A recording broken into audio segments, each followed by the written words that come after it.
Sobat 36, pernahkah kalian tahu bagaimana metamorfosis kupu-kupu? Simak video berikut ini.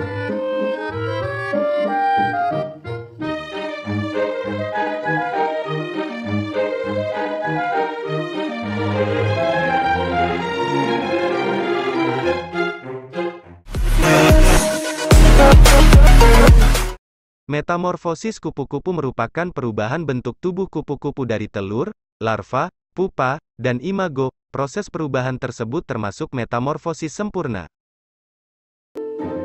Metamorfosis kupu-kupu merupakan materi biologi yang sudah dipelajari sejak sekolah dasar. Metamorfosis sebenarnya tidak hanya dialami oleh kupu-kupu, sebab setiap makhluk hidup pasti akan mengalami perubahan selama hidupnya.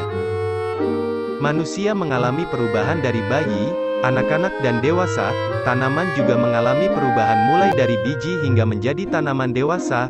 Hal serupa juga dialami oleh hewan yang mengalami perubahan dari telur hingga dewasa.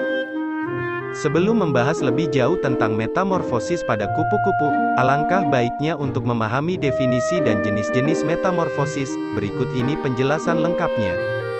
Pengertian dan jenis-jenis metamorfosis mengutip dari jurnal Realtek 16. 1. Daur hidup atau metamorfosis adalah perputaran waktu untuk makhluk hidup yang terdiri dari berbagai tahap atau proses. Metamorfosis terdapat dua macam, yakni metamorfosis sempurna dan tidak sempurna. Metamorfosis sempurna. Metamorfosis sempurna merupakan perubahan bentuk tubuh yang berbeda di setiap fase. Setiap hewan yang mengalami metamorfosis ini akan melalui 4 tahap pertumbuhan dan perubahan, yaitu telur, larva, pupa, dan dewasa. Contohnya metamorfosis kupu-kupu, nyamuk, dan lalat. Metamorfosis tidak sempurna. Metamorfosis tidak sempurna adalah perubahan pada hewan yang memiliki bentuk tubuh sama namun berbeda di salah satu fase. Siklus hidup ini diawali dari telur, nimfa, dan imago dewasa. Contoh metamorfosis tak sempurna dialami oleh belalang, jangkrik, dan kecoa. Sudah disinggung sebelumnya bahwa kupu-kupu mengalami metamorfosis sempurna. Kupu-kupu biasanya mudah ditemui di taman yang terdapat banyak bunga. Kupu-kupu dan bunga memang tidak bisa dilepaskan. Menurut penjelasan di buku Ilmu Pengetahuan Alam IPA Paket A tingkatan 2 setara SDM, kupu-kupu akan hinggap dari satu bunga ke bunga lain untuk mencari makan. Hewan ini akan hinggap di atas bunga lalu mengisap sari madu, nektar, dari dasar bunga. Tak hanya mencari makan, kupu-kupu juga dapat membantu penyerbukan. Kupu-kupu ini mengalami perubahan bentuk dari satu fase ke fase lainnya. Melansir dari repository.upi.edu, berikut ini penjelasan tentang metamorfosis pada kupu-kupu. 1. Telur. Fase pertama yaitu telur. Biasanya kupu-kupu akan meletakkan telur satu persatu di tanaman inang. Biasanya kupu-kupu betina meletakkan telur di daun, tangkai, dan bagian tanaman lain yang bisa digunakan untuk makanan larva. Telur hewan ini memiliki ukuran kecil sekitar 1-2 mm, warna dan bentuknya beragam. Jumlah telur kupu-kupu berbeda, ada yang menghasilkan telur sekitar 30 butir, 100 butir, bahkan sampai 200 butir. Jumlah tersebut berpengaruh terhadap kelestarian spesies kupu-kupu. Semakin banyak jumlah telurnya, semakin banyak kemungkinan kupu-kupu tersedia di alam. 2. Larva. Metamorfosis pada kupu-kupu selanjutnya yaitu larva atau ulat. Pada fase ini ditandai dengan pergantian kulit atau molting. Setiap tahapan satu molting dengan molting lainnya dikenal dengan sebutan instar. Warna setiap instar ini berbeda. Ada larva yang memiliki warna cerah namun umumnya berwarna hijau atau coklat. Hal tersebut merupakan strategi larva untuk menghindari pemangsa. Namun ada juga ulat berwarna cerah namun ternyata berbahaya karena memiliki racun. Larva memiliki bentuk, warna, dan bulu yang berbeda.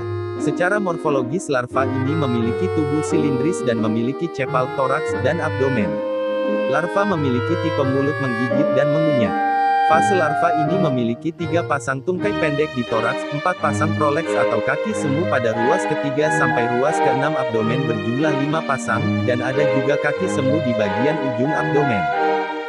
3. Pupa. Pupa merupakan fase istirahat setelah larva tumbuh sempurna dan telah berhenti makan.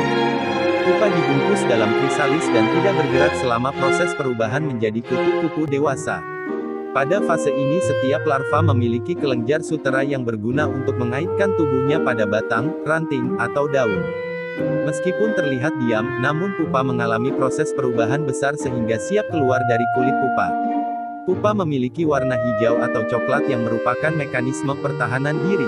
Pada fase ini kupu-kupu dapat mengalami kematian karena terinfeksi parasit. 4. Imago. Kupu-kupu dewasa akan keluar dari pupa setelah matahari terbit atau siang hari. Hal ini bertujuan agar proses pengeringan sayap lebih cepat dan kupu-kupu tidak langsung terbang mencari makan. Proses keluarnya kupu-kupu dari pupa dipengaruhi oleh faktor abiotik seperti kelembaban, suhu, dan cahaya matahari.